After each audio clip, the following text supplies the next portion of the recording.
Welcome back to Horror History, the podcast where we journey through the darkest, most fascinating corners of human history. I'm your host, Vigilante, and today we're reaching a milestone, episode 12. For this special installment, I wanted to dive into a story that has fascinated and horrified people for centuries. Today's episode takes us to the 16th century Hungary, where one woman's name has become synonymous with bloodlust and cruelty. Elizabeth Báthory, the Blood Countess, is remembered as one of history's most infamous figures. Her legend includes accusations of torture, murder, and even bathing in the blood of virgins to preserve her youth. But is that the full story? Was Elizabeth truly a sadistic monster, or was she a victim of powerful enemies eager to see her fall?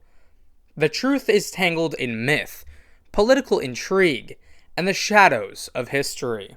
So dim the lights, settle into your favorite chair, and prepare for a tale of power, paranoia, and blood. This is Horror History, Episode 12, Elizabeth Báthory, the Blood Countess.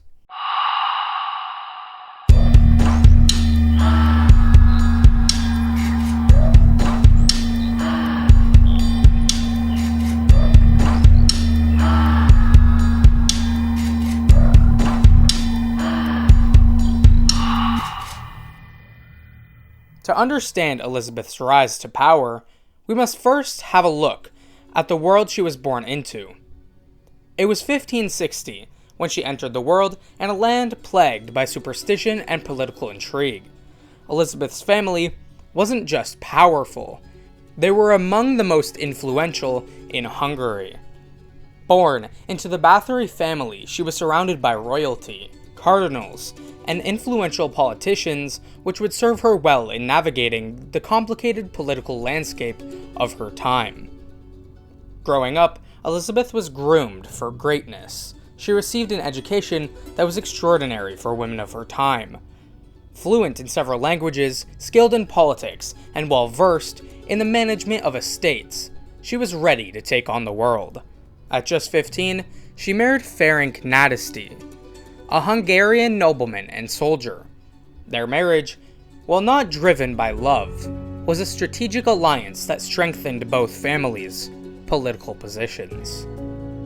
Ferenc's military career meant he was frequently absent, leaving Elizabeth in charge of their vast estates, which included the impressive Castle Čachtice, and here is the isolated fortress high above the Hungarian landscape. Elizabeth would carve out a reputation that would forever be tied to darkness. While Ferenc fought in the wars against the Ottoman Empire, Elizabeth took charge of their lands with an iron fist. She was a competent manager and ensured that her family's wealth and power remained intact. She was known for her ability to control the people who worked for her and for making the tough decisions that came with leadership. But as powerful as she was, Elizabeth was still a woman in a patriarchal society. Her power was often seen as a threat. And, as it wasn't just her neighbors who took notice of her power, at court, the more she rose, the more she made enemies. Some historians argue that Elizabeth's downfall began not with her alleged crimes, but with her success. The wealth and power she held became a source of envy and a target for those who wanted to see her fall. By the late 1590s, whispers of cruelty began to spread. Servants who worked in Castle Čachtice told tales of young girls entering the castle and never returning. Villagers reported the disappearances of women and girls, many of whom were said to have been lured into the castle by promises of work or shelter. The stories of Elizabeth's cruelty grew darker over time.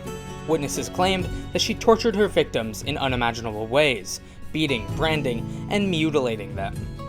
Some accounts suggested that Elizabeth took pleasure in these brutal acts, even biting their flesh and drinking their blood.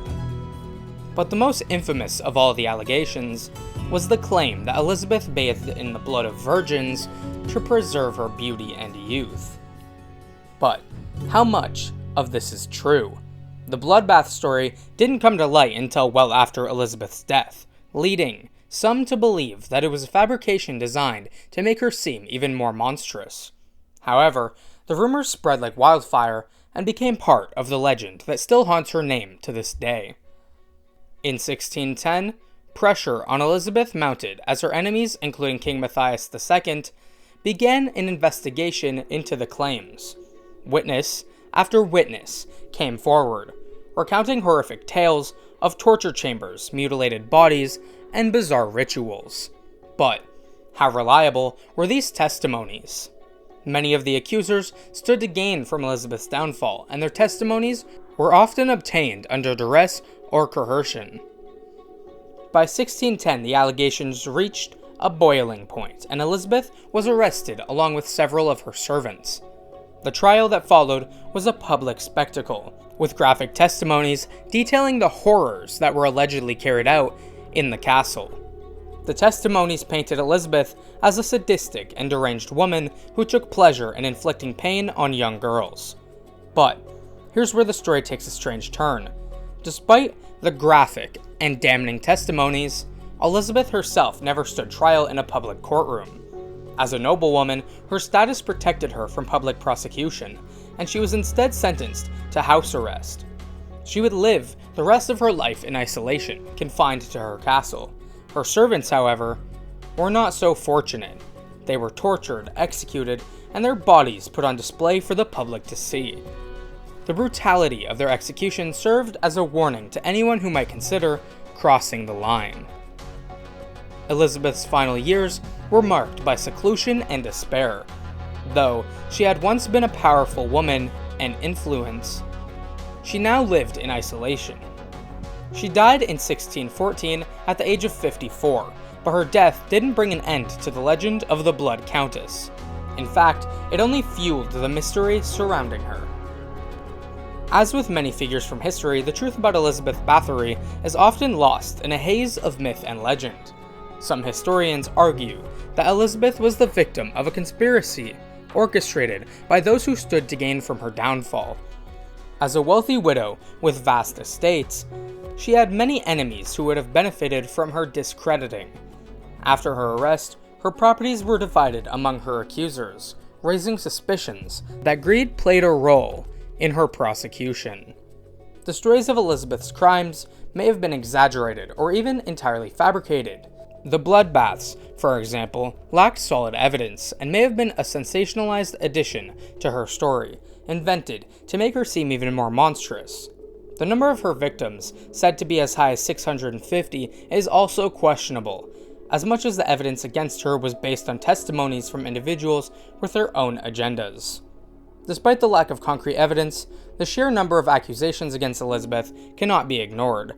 Whether she was a sadistic murderer or a victim of circumstance, her story remains one of history's most chilling and mysterious tales. The tale of Elizabeth Báthory forces us to confront the line between legend and history. Was she a monster, a victim, or a little bit of both? Her story reminds us of the power of myth and the danger of wielding it against those we fear. Thank you for joining me for this deep dive into one of history's darkest and most debated figures. Be sure to follow Horror History for more chilling tales, and if you enjoyed this episode, leave a review or share it with a friend. This has been episode 12 of Horror History, Elizabeth Báthory, the Blood Countess. Until next time, stay curious, stay cautious, and as always, stay safe. Peace.